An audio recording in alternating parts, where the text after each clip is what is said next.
You have garnered numerous academic honors, including a Colin Powell Fellowship, a Mellon Mays Fellowship to conduct research on the significance of poetry in the Yemeni tribes, a Josh and Judy Weston Fellow, and a first-place winner in the IPPES, which is a journalism award for New York Ethnic and Community Press.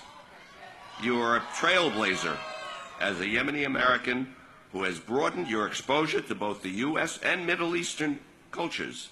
President Cueco, please join me in presenting the 2016 Salutatorian Medal to Aruba Malakane.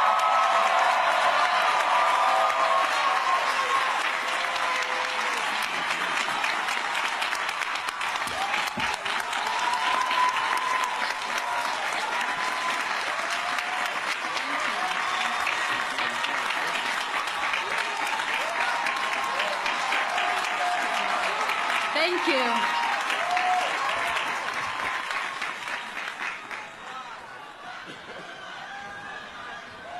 Let me just tell you, the view from here is absolutely incredible. Assalamu alaikum wa rahmatullah. Good morning, class of 2016. President Cueco, our distinguished guests, First Lady Michelle Obama, Chancellor Milken, and Senator Schumer, professors, families, friends, and peers. It is an honor for me to stand in front of you today representing the graduating class. And on behalf of all of us, I would like to take this opportunity to thank everyone for coming out here to celebrate. But honestly, this is probably the easiest thing that you have done for us. So we'll go ahead and thank you for all your support, encouragement, and at times, simply your presence throughout this entire journey. Your presence in our lives and your support is what made this day possible. So thank you.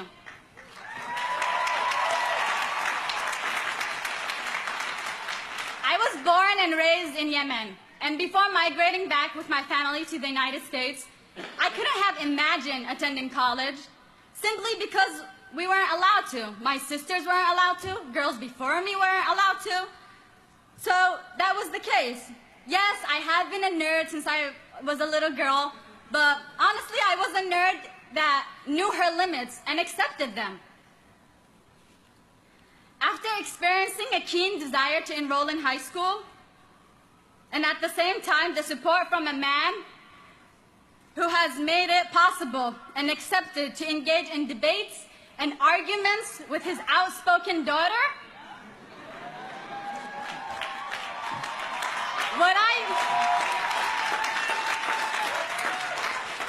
what I used to seeing as endless walls, they just became obstacles that I needed to either learn how to break down or learn how to climb.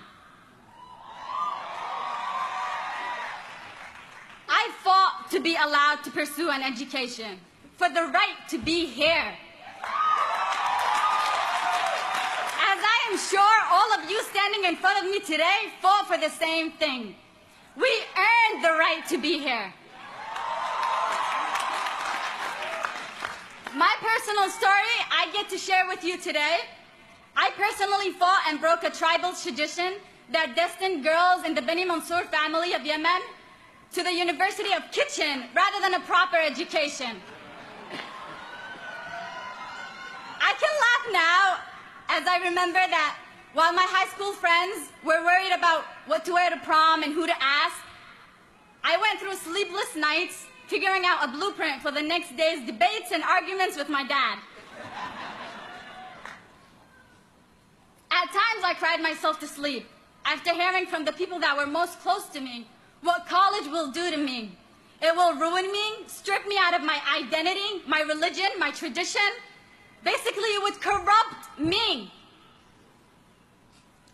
My first year in college, my aunts feared that their daughters would associate with me because, and I quote, I had no life. I attended weddings and family gatherings, still unmarried, no kids, tugging at my knees, yet they saw that I was happy. And that wasn't the norm. This wasn't the norm. This wasn't this was a change to a system that has been in place for generations. A system that wouldn't have changed without a desire and passion to keep pushing, without the support of my father, who had heard it all, from his siblings to the rest of the village, about my corruption, and how one day I would reduce his name and the families into ruin. He stood up for me, did not lock me up, did not shut me off, did not send me back.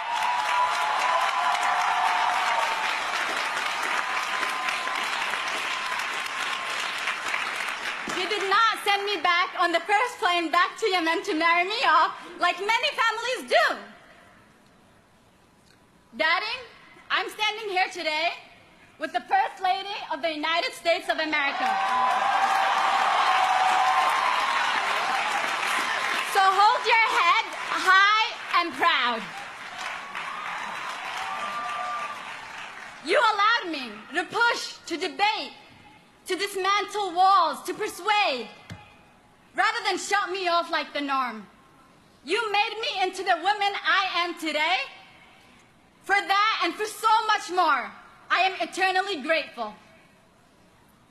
I have come to realize that success is not just me standing here in front of you today, as a woman who broke a tribal tradition. Success is me standing in front of you today, knowing that I took this journey with the people that matter the most to me, with my family, with my community. Success is knowing that I paved the road for a generation of girls to follow in my footsteps.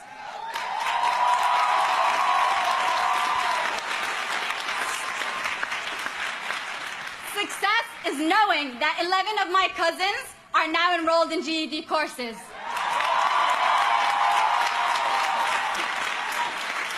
That Muna and Fatin are graduating in the end of the month from high school.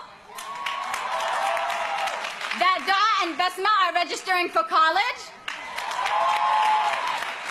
Success is knowing that as I advance in my academic, professional, and personal life, I do so with the community I belong to.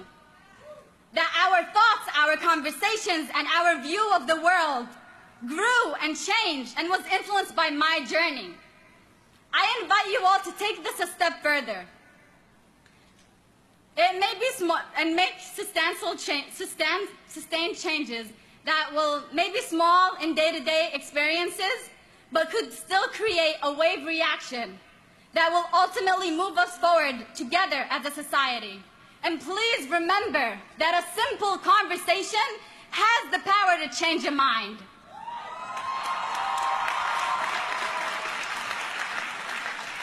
I stand here today empowered by the opportunities that I got at CCNY. Memories of struggling yet enjoying intense academic conversation with my Mellon Mays fellows. Policy analysis with my Colin Powell fellows. And the determination to seek education, elevation, and knowledge with my Sikh peers. But most importantly, I look at all of you standing in front of me today, and I am reassured that no, we do not need walls, we do not need bans against anti-Muslim or bans against any religious or ethnic groups.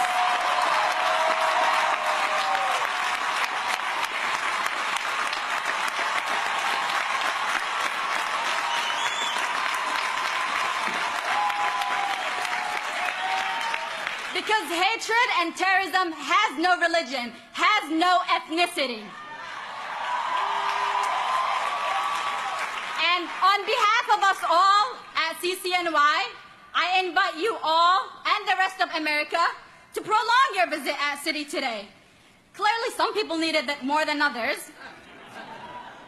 But it is here that you will realize that we are an example of what the rest of America can look like.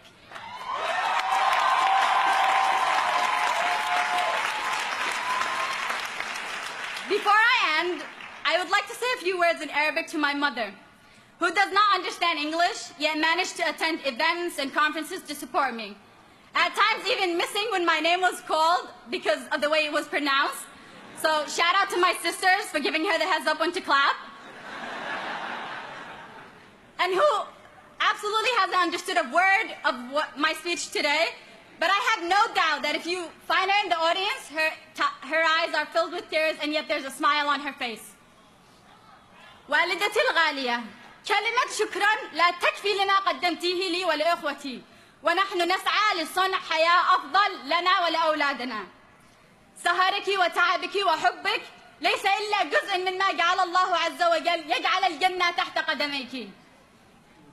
أسأل الله أن يدومك لنا حبا وعطفا وسندا ويسكنك فسيح جناته. شكرا لك.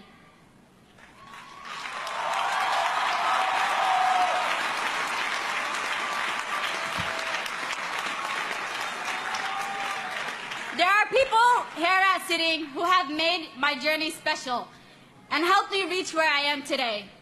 A few of them where I cannot give this speech without mentioning them by name.